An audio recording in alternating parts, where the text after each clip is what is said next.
¿Viste el artículo donde la directora ejecutiva de Squarespace dijo que los solicitantes de empleo de la generación Z deberían estar dispuestos a hacer cualquier cosa? Ella lo comparó con lo que en su época se llamaba voluntariado. Siempre nos enseñaron que si eres bueno en algo, nunca deberías hacerlo gratis. Pero aquí viene lo interesante. ¿Recuerdas hace un par de años cuando hubo una gran ola de renuncias? Más de la mitad de las personas encuestadas dijeron que buscarían un nuevo trabajo en 2023 y muchas de ellas cumplieron su palabra. Los datos muestran que en 2021 hasta 47 millones de personas dejaron sus empleos, lo que se convirtió a ese año en el más alto en renuncias hasta que llegó 2022, conocido como el año de la gran renuncia, cuando más de 50 millones de estadounidenses renunciaron. Luego, en 2023, tuvimos otra ola de renuncias, esta vez llamada renuncia silenciosa. No solo la gente común dejó sus trabajos, sino también directores ejecutivos de grandes empresas, a pesar de que el sueldo promedio de un CEO era de $16,7 millones al año. Los directores ejecutivos de compañías como YouTube, BP y Walgreens también renunciaron. Esto nos lleva a 2024, que algunas personas ya están llamando el año de la gran renuncia 2.0, porque 3 de cada 10 trabajadores planean renunciar. Y la mayoría de esas renuncias vienen de la generación Z y los millennials. De hecho, la renuncia se ha vuelto tan popular que hasta Biden se ha visto obligado a dejar su trabajo. En el video de hoy, queremos ayudar a responder algunas preguntas interesantes como ¿qué está pasando? ¿Por qué tanta gente ha renunciado a sus trabajos en los últimos años? ¿Y por qué seguimos usando una ley que no ha cambiado desde la década de 1940? Un neurocirujano del MIT renunció a su trabajo después de 10 años, a pesar de haber ganado cientos de millas de dólares trabajando con la columna vertebral y el cerebro de las personas.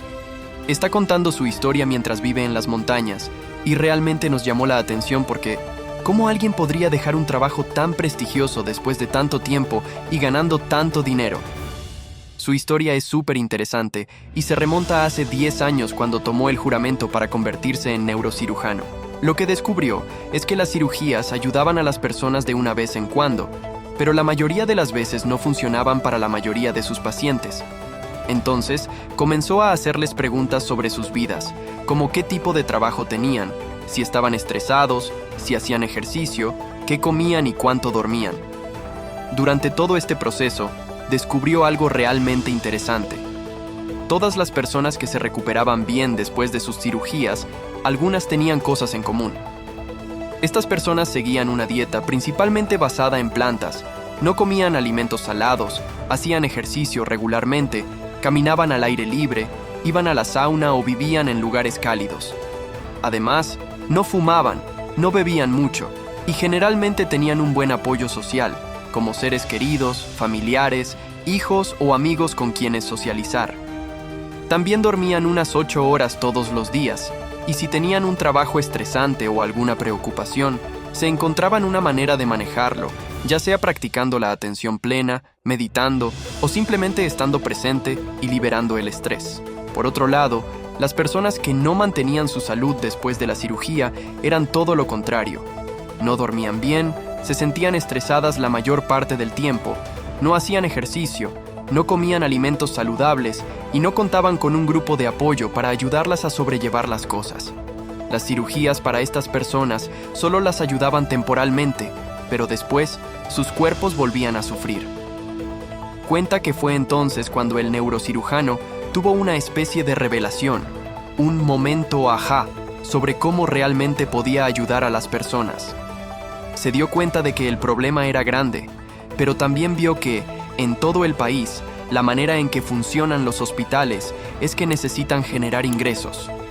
El problema surge cuando encuentras una manera de ayudar a los pacientes a sanar que no incluye una pastilla o una cirugía, porque entonces el hospital y el médico están en problemas. Si no puedes cobrar por eso, básicamente te quedan sin trabajo. Así que cuando se dio cuenta de esto, dijo que comenzó a ganar peso, se puso triste y enojado, y entendió que no podía seguir trabajando otros 20 años porque no creía que viviría tanto tiempo. Entonces, el pasado septiembre dejó su trabajo. Su historia realmente nos tocó, porque entendemos lo difícil que es trabajar por algo durante 20 años, solo para darte cuenta de que tal vez eso no era lo que se suponía que debías hacer.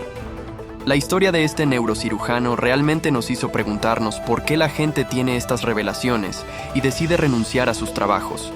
Así que lo primero que hicimos fue mirar los datos y descubrimos que hoy en día más personas quieren dejar su empleo que nunca. Grandes empresas tecnológicas como Microsoft y LinkedIn, por ejemplo, mostraron en sus encuestas que de 30,000 personas en 31 países, una cifra más alta que el 40%, que dijo lo mismo antes de la gran renuncia de 2021, cuando solo el 40% expresó el deseo de dejar su trabajo. Dejando esos datos a un lado, quisimos profundizar en las encuestas para entender por qué las personas realmente estaban renunciando a sus trabajos. Según las encuestas de Statista, aquí están las 10 razones principales. Los jefes exigían una vacuna, trabajaban muy pocas horas. Algunas personas querían mudarse a un área diferente. Algunas personas pensaban que trabajaban demasiadas horas. Los beneficios no eran buenos o no tenían suficiente flexibilidad.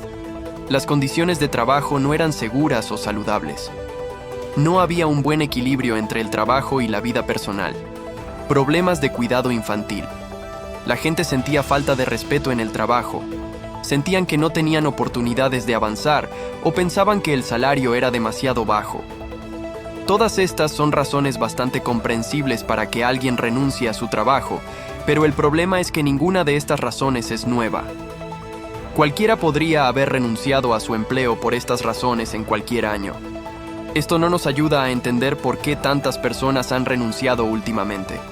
Así que decidimos mirar más atrás en el tiempo, y cuanto más profundizamos, más sentido comenzó a tener todo. El problema real comenzó antes de que la mayoría de nosotros naciera. Tenemos que remontarnos a 1940, cuando se cambió la Ley de Normas Laborales Justas para reducir la semana laboral de 44 horas a 40 horas, con el objetivo de aumentar la productividad. Fue en ese momento cuando se decidió cuánto se le pagaría a alguien por trabajar horas extras y qué significaba trabajar a tiempo completo, ya tiempo parcial. Ahora bien, esas leyes se basaban en las condiciones económicas y los niveles de productividad de aquella época. Pero aquí está el problema. En los últimos 80 años hemos tenido una gran revolución tecnológica. Inventamos la automatización, la informática, la comunicación instantánea, el intercambio de información, Internet, la inteligencia artificial, y todo eso tiene significado un aumento en lo que se llama crecimiento de la productividad. Lo que esto significa es que hoy en día un trabajador puede hacer mucho más trabajo en menos tiempo gracias a la tecnología. Los datos muestran que desde 1947 el crecimiento de la productividad ha aumentado enormemente. Para entender mejor esto, imaginemos a dos personas, una con acceso a la tecnología de 2024 y otra con la tecnología de 1947. La persona que usa la tecnología moderna puede hacer, en promedio, casi 5 veces más cosas o realizar 5 veces más trabajo que la otra persona. Esto debería significar una de dos cosas. O bien podemos hacer más cosas y ganar más dinero, o tal vez trabajar menos horas. Pero sabemos que esto no es lo que sucede en la realidad. La mayoría de las personas siguen trabajando semanas laborales de 40 horas o más.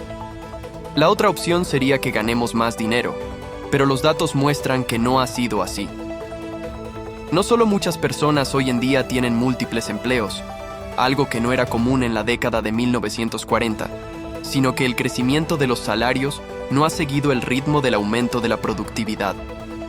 De hecho, se separaron en algún momento a principios de la década de 1970. ¿Por qué ha ocurrido esta separación? La respuesta es complicada, porque hay muchas razones involucradas. Aquí te mencionamos algunas. Los sindicatos son organizaciones formadas por trabajadores que se unen para defender sus derechos laborales. Se encargan de negociar con los empresarios para conseguir mejores salarios, beneficios y condiciones de trabajo. Pues después de la aprobación de la ley Taft-Hartley en 1947, los sindicatos, que antes tenían mucha fuerza para defender a los trabajadores, vieron cómo se les ponían un montón de trabajos. Esta ley les prohibió hacer ciertos tipos de huelgas, y permitió que los estados crearan leyes que hacían más difícil que los trabajadores se unieran a los sindicatos.